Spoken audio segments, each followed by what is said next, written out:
Hello and welcome to another video. Today I want to talk about warding in general and warding for support roles specifically. So that's why we're going to be covering a few topics, including but not limited to vision lines, jungle paths, ganks, roams, ward sequencing, hiding intent, deep wards, good vision, great vision, and why getting vision as a group can be really important, and then maybe like a few vision tricks. So, okay, I'll get my epic pen out, just so we can draw with something better in this. And okay, so let's start with vision lines, right? This is the most basic concept in warding, kind of, because without understanding vision lines, it's like pretty difficult to understand why you would ward somewhere and why you wouldn't ward in other places. So a vision line would basically be, okay, so at the start of the game, what you have is something like this, right? So the minions will give you vision until like here, and then you'll have like vision like this, and then you will have like, I don't know, vision like, let's say this, and then you will have vision like, I don't know, this, right? And then obviously to your base, you have vision, right?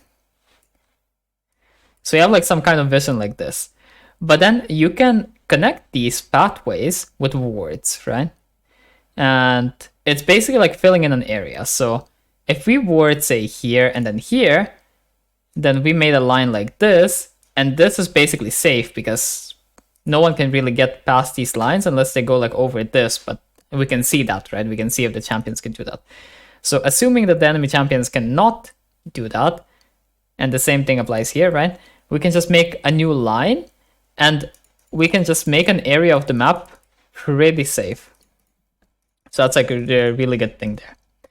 But then we try to move vision lines, because if we, for example, move it like this, and we secure a vision line that's, I don't know, something like this, I don't know, this suddenly makes all of this really insane, and we can even reach their wolves without much danger.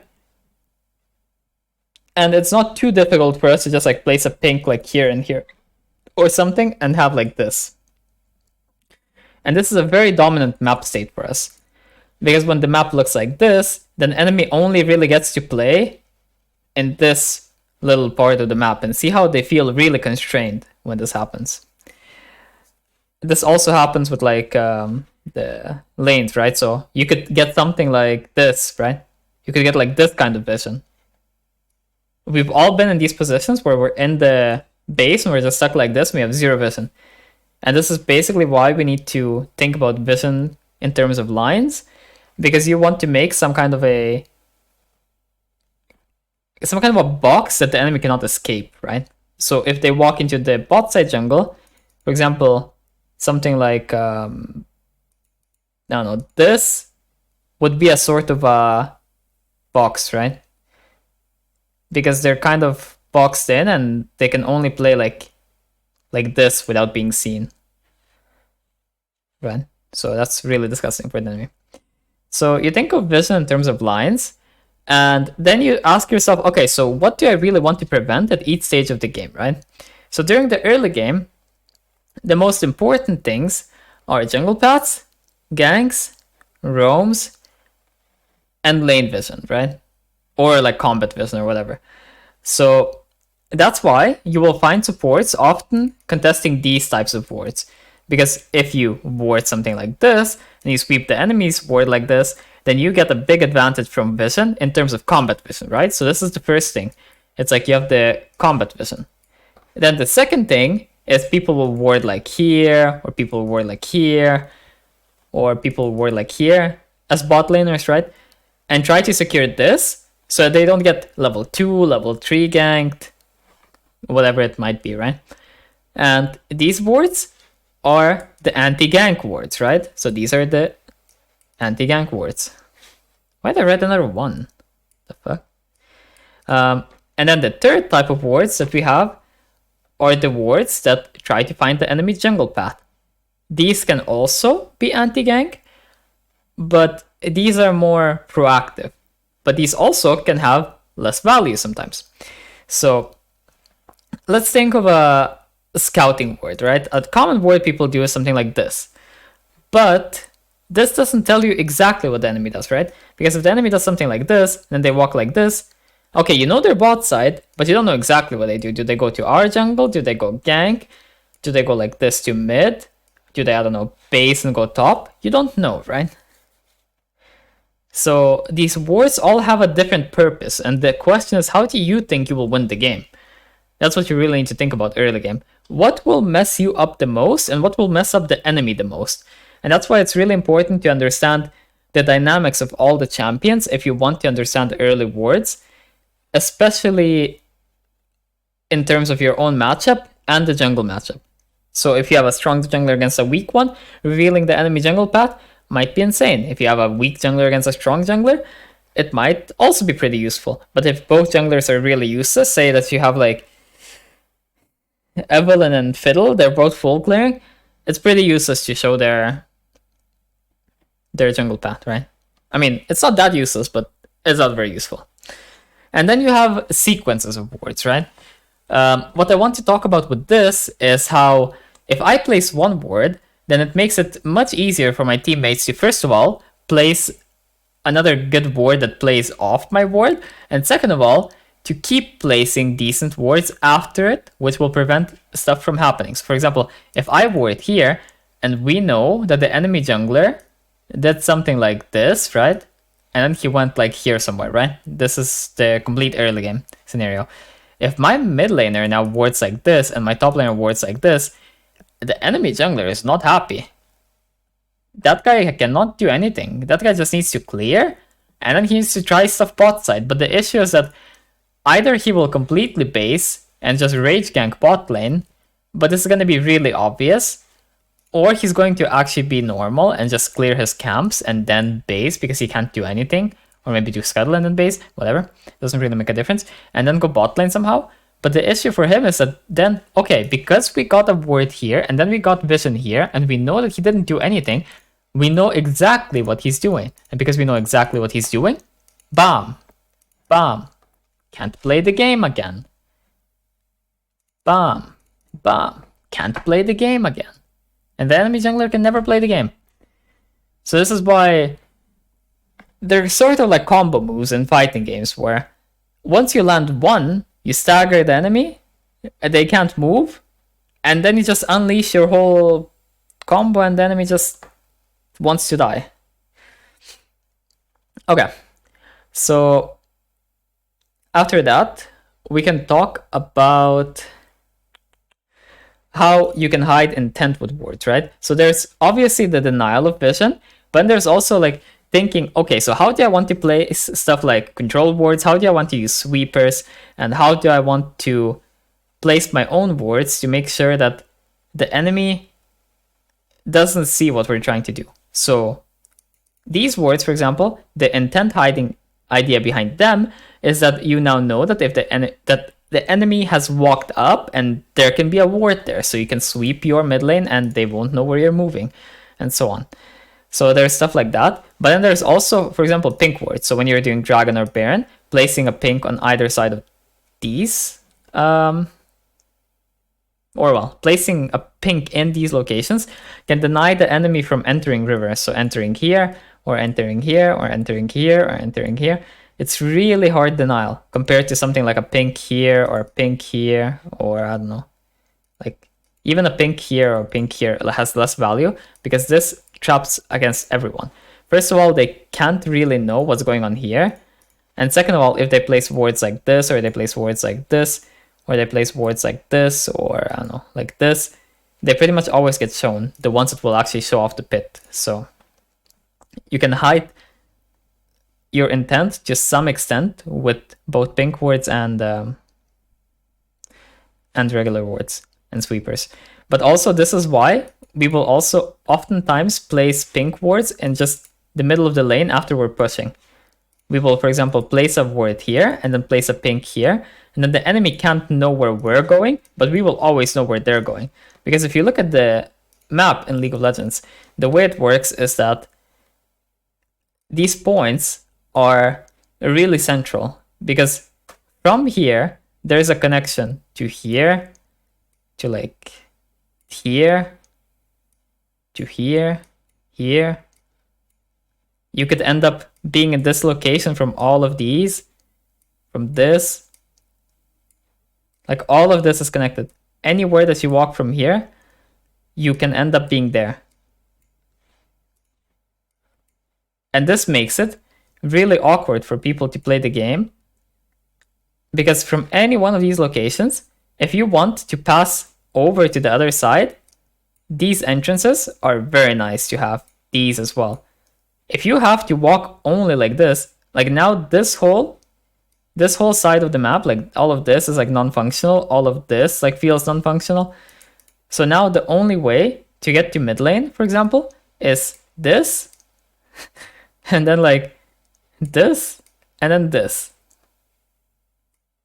But you see how this makes a sort of a natural funnel, where no matter what the enemy chooses to do, if you're this team, they will always get funneled into 3 locations.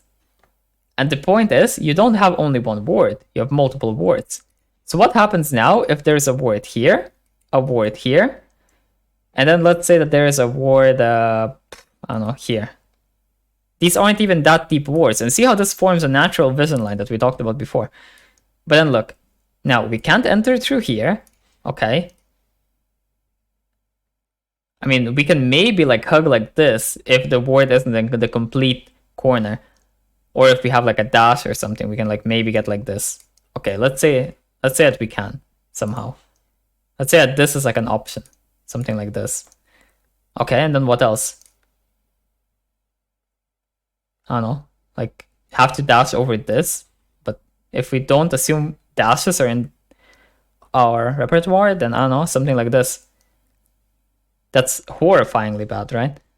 So you see how only a few wards being on the map and then having a pink here, right? Or, I don't know, having a pink like here. Just a few wards being on the map limits the enemy's movement so much, because some wards are just more valuable than others. This is why deep wards, which cover branching paths, can have really high value, but are often going to be really contested. So the enemy supports are going to contest them and you can contest them. But the issue is that in lower elo, the enemy support won't really realize that they have to contest them. So you just get them for free, kinda. And once you get to at least like master and above and whatever, then people start contesting all of those and it becomes maybe interesting. And before that, it's just like, I learned the spot and now I use it. Puck champion. Then getting vision as a group is something I wanted to talk about, because too often I see supports do stuff like, I don't know, this, or the opposite. They go like this or something, go like this, or they go like this or something, and they just like walk solo and just try to ward, but you can't. You need to ping your teammates, you need to tell them to walk with you as a jungler or whatever, you need to walk with your support, because it's going to be really high value for you. First of all, you're going to be grouped up with your support, and support is very, very, very OP. In terms of what it gives to everyone else on the map. It's just not very OP in terms of what it gives to itself, but to everyone else, it gives so much, it's insane. So why would you leave them solo?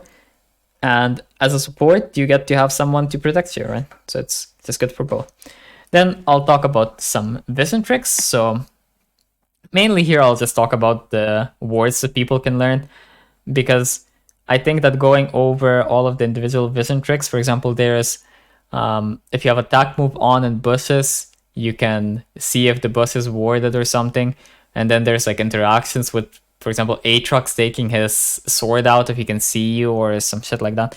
And I think that going over all of those would kind of be wasteful. So we can just go over a few decent wards. Okay, so here there's a decent ward because the enemy can't see you when you ward over this, and you can get it into the bush.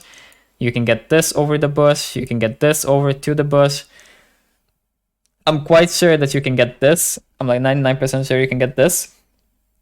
And then obviously on the other side of the map, there's this as well. I'm pretty sure you can do this one also. And then you can do this. What other ones are there? I think these are like the main interesting ones. You can also sometimes do like one of these, but I'm not sure which one it is, if it's like the bot side or the top side. I'm not sure which one is possible. Maybe both, I'm not sure. You can also do stuff over this wall, I don't know. And like, I don't know, I'm not 100% sure which ones, but I know you can't get them over these walls if you know where to position, so these are some things you can look into. Lastly, we can just look at a quick Keria VOD and just analyze some of his warding habits, but we won't look at the VOD itself too closely. So he starts level 1, he has a Viego against a Graves, and he doesn't want to get level 3 ganked, and he doesn't want to get level 2 ganked, and he doesn't want his Viego to get invaded at level 2 or 3, so this ward is pretty decent. And his matchup is against Senna Cho'Gath, so yeah. Enemy is likely to push them in anyway, so placing a bush ward wouldn't do too much for them, because they are two champions that don't really do too much low on. If the enemy really tries to, they will end up pushing at some point.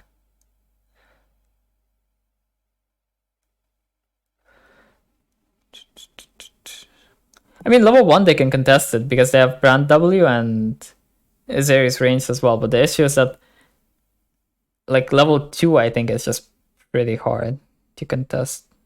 I don't know, it looks like it's working for them. Keria 1v9 as per usual, CJ. Apparently. Did enemy bot lane leash or not? I want to just check that real quick. No, but they were like cheesing in the bush. Okay. Enemy Graves, I think, the leashless. Wait, what happened to his ward? Oh yeah, timed out. Yeah. So let's look at the next ward that he places, so we can just skip ahead a bit.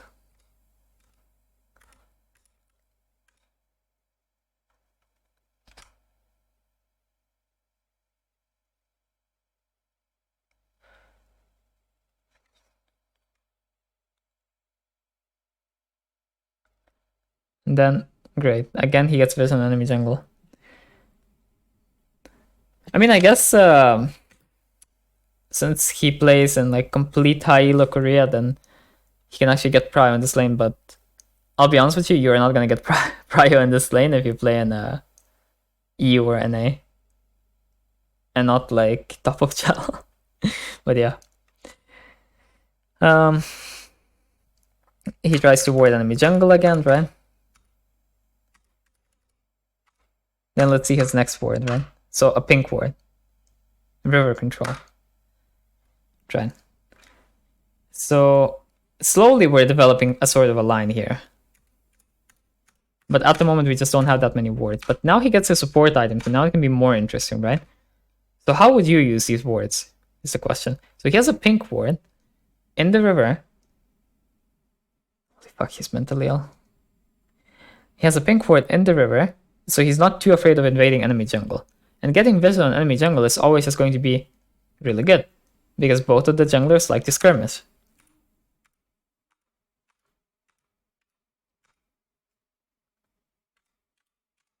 So how did he place his other wards, right? The second one, in line with this.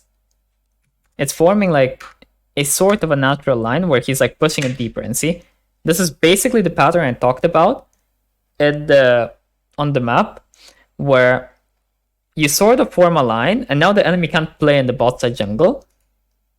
And you use the last line, which was here with the pink wards and the scuttle and whatever, to create a new line, which now pushes the line deeper, and now you can play more. And as long as you time it right, you can keep the lines up between them at least. Like, I'm not saying you're gonna get the same line every time, but at least you're going to be able to get in between those lines so that you don't completely reset it to nothing.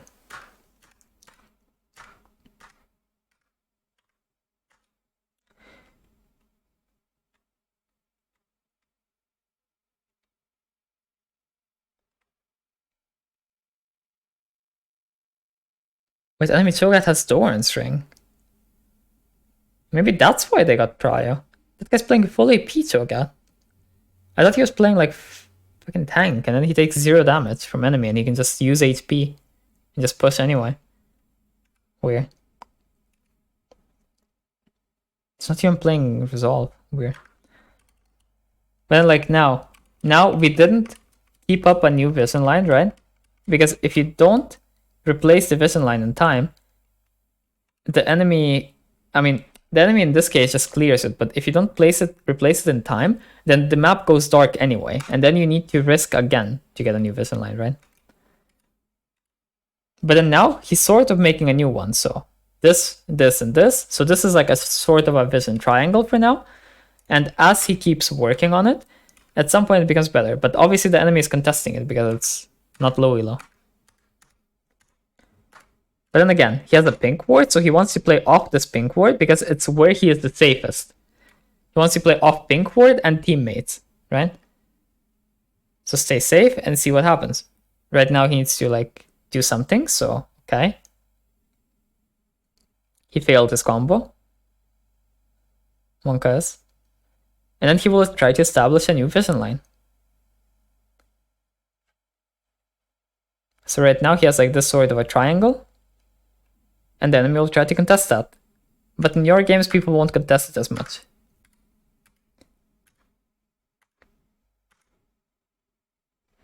But then, because the enemy can't access this part of the jungle, he gets to keep walking through their red side jungle while they don't.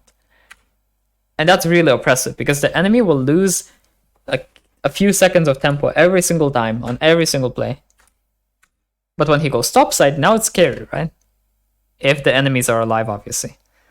If the enemies are alive and exist, then it can be scary, right? But then, okay, we go with our jungler, and we're supporting him. Cool. And then if he was still alive, he could have established a new vision line, but okay, that's fine. Contest some vision, cool. And the game is over. But anyway, if the game does not end here, then you get to establish a new vision line like this. And when you have this line, your team can just play really easily, because you especially try to establish it on the side of the next objective spawning. So in this case, I think it's Herald, okay. It's Herald. And you just basically get a free Herald, you get to have pressure on this tower, you get to have pressure on this tower, and the enemy can play the game. And it's just amazing. So I hope that this gives you some ideas on vision, or at least some basics that you can get started with. And yeah, if you enjoyed the video, then like and subscribe. And if you have any questions, then you can leave them in the comments, and I'll try to answer at least some of them. Anyway, see you next time, and peace.